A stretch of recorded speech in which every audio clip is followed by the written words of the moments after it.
Hey there, hunters, and welcome back to the Gunners Guild.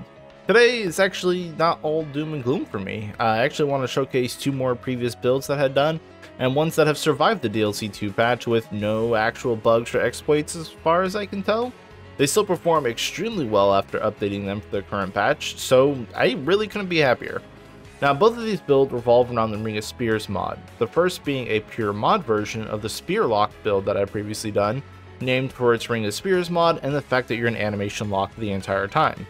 And the second one is a melee gladiator just Chad build, the GladChad. So we're going to start with the Spear Lock build and go over what changed. To start, obviously, this is all based around Ring of Spears and had undergone some changes in the patch notes.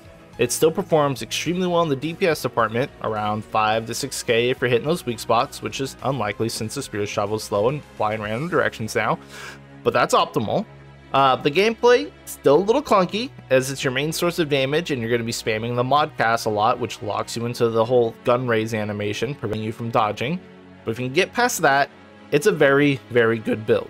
The main takeaway here though is that in the recent patch, it's been given the melee tag, which is a huge deal. That means that things that affect melee affect this mod. So yes, you can scale melee damage to scale this mod. A few other mods like Deceits or Ouroboros got this treatment as well. But otherwise, this is a very unique interaction and something I absolutely love to see. I would die to see ranged mods like Astral Burst or something, so we have usable mods on ranged builds. But anyway, that's the real kicker here. This is a melee mod, so we have to redesign the Spearlock build with melee in mind. Thankfully, most of the melee items didn't get hit as hard as the mod and range stuff, so scaling becomes pretty easy. But let's start with our archetypes first. So like my previous iteration of this build, we're going to be going with Archon Challenger for this setup, though for different reasons.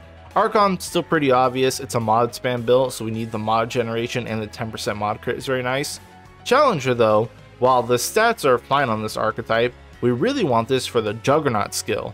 So not only does this make us super tanky by granting us 3 stacks of Bulwark and Stagger resistance, but we also get 50% increased melee damage, and because Ring of Spears is a melee mod, yes, this is just an extra bonus on top of Challenger's 35% damage already.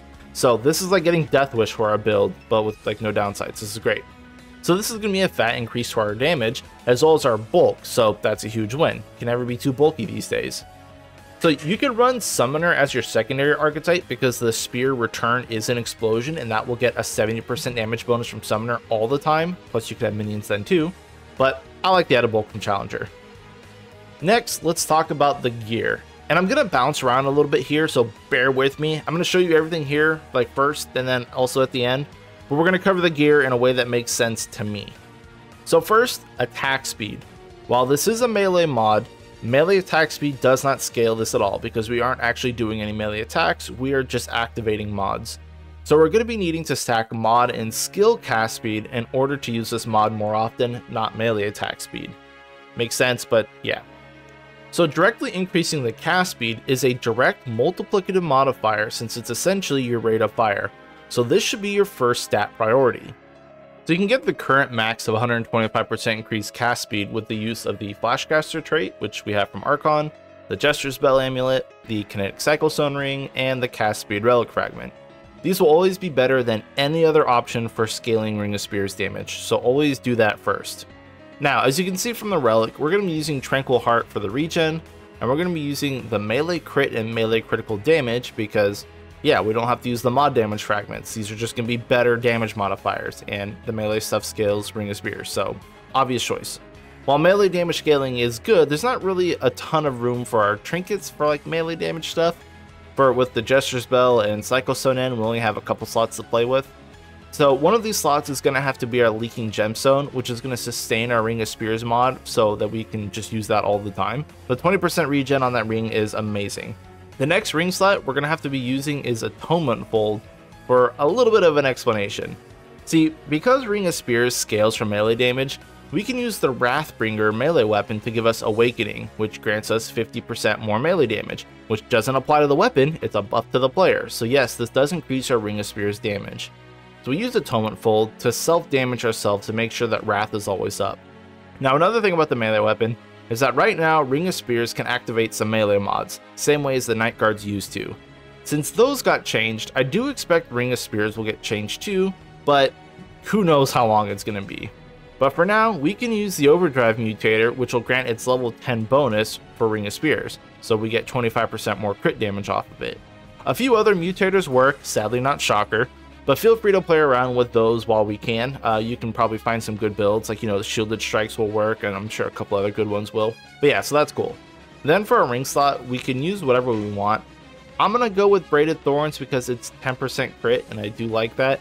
Though you can use Token of Favor if you're going to be running Monolith as your primary and Ring of Spears in your offhand.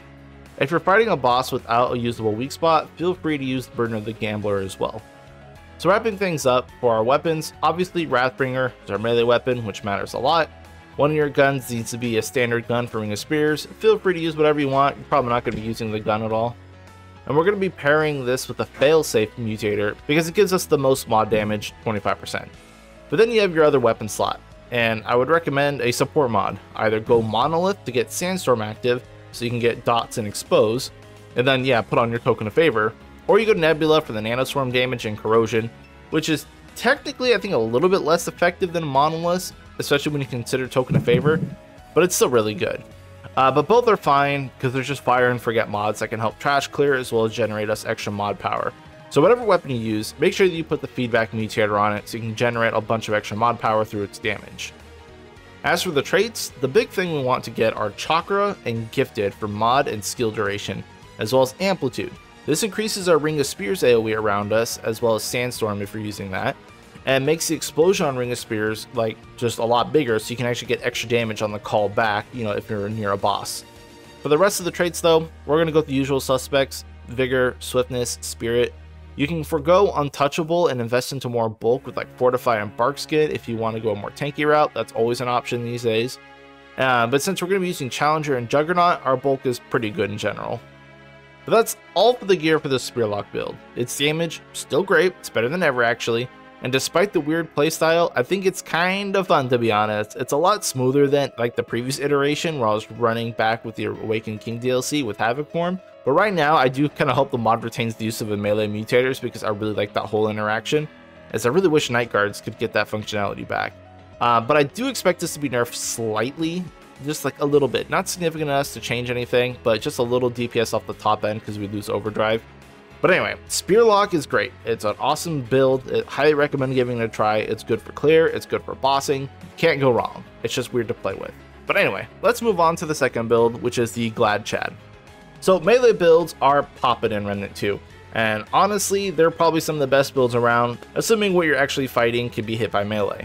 All the ranged melee weapons are kind of bad at this point, so some bosses like Corruptor, Annihilation, Legion, and Lydusa, and Shahala, they're all a huge pain in the ass to deal with if you're going like a strictly melee build, but they're not impossible if you want to give it a go.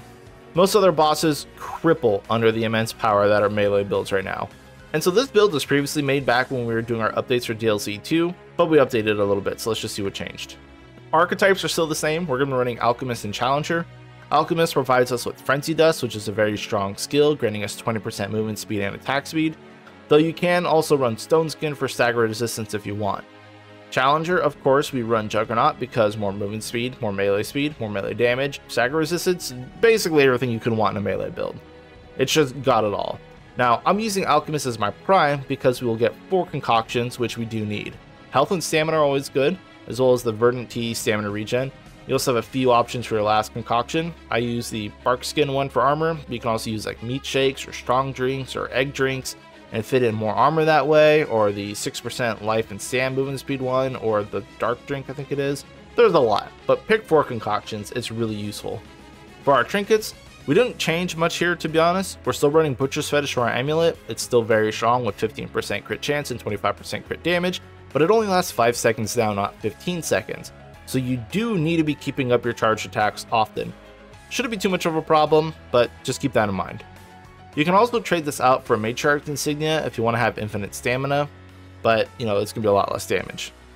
For the rings, we have Brawler's Pride for 15% increased attack speed, which is very helpful. Berserker's Crest for melee charge speed and reduced stamina cost of melee. Burden of the Gambler, since we seldom hit weak spots anyways, and this is just more crit and more crit damage. And lastly, we have Atonement Fold for the Self Leech, which we're required to use for the, I can't remember, the King's Mace. So yeah, nothing really changed here. You can use the Leaking Gemstone in place of like Braided Thorns if you want to be upkeeping your mods. It's probably better than 10% crits, to be honest. Also, the new Sealed Wax Ring, not Sealed Wax Ring, there's a new Sealed Ring that'll let you cancel melee attacks while dodging. Huge if you want to go for that as well. Being able to cancel your attacks makes this build so much safer for bossing. But we're bulky enough to eat hits as it is. Onto the relics. We have the Profane Heart because 3% leech is pretty fat, and we're going to be getting hit a lot, so we do need the leech.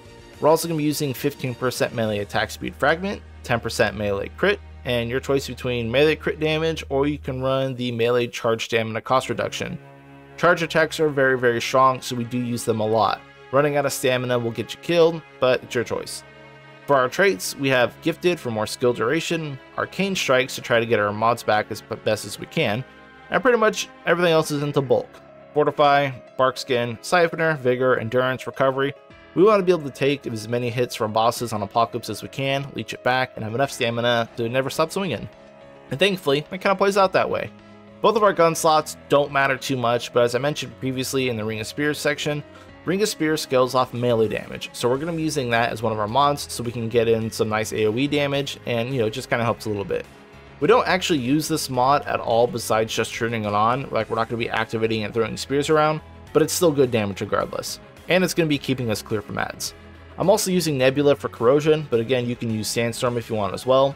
So same kind of weapon setup as the Spearlock build. Melee is of course going to be the Wrathbringer because it's our new go-to melee weapon since Stonebreaker and World's Edge kind of took a bat to the knees. Even with the reductions to our crit damage, Melee lost about 40-45% crit damage, we still slap for almost 5k a swing with this bad boy, so that's what we're going to be doing. Now, while I'm using Overdrive here, it's far from mandatory now. Grey health builds, Guts are probably better, but this build is meant to take a hit, so I don't want to sit on grey health. Now, like the previous melee builds, we're going to be using a lot of consumables. Jet Fuel, Adrenaline, Ambit Ember, Gold Serum, drug it up, and then just go pound bosses. While we did lose a fair bit of bulk with the recent patch, we're still tanky enough to tank a few hits and then leech it back with the Relic and Siphoner, granting us 6% leech.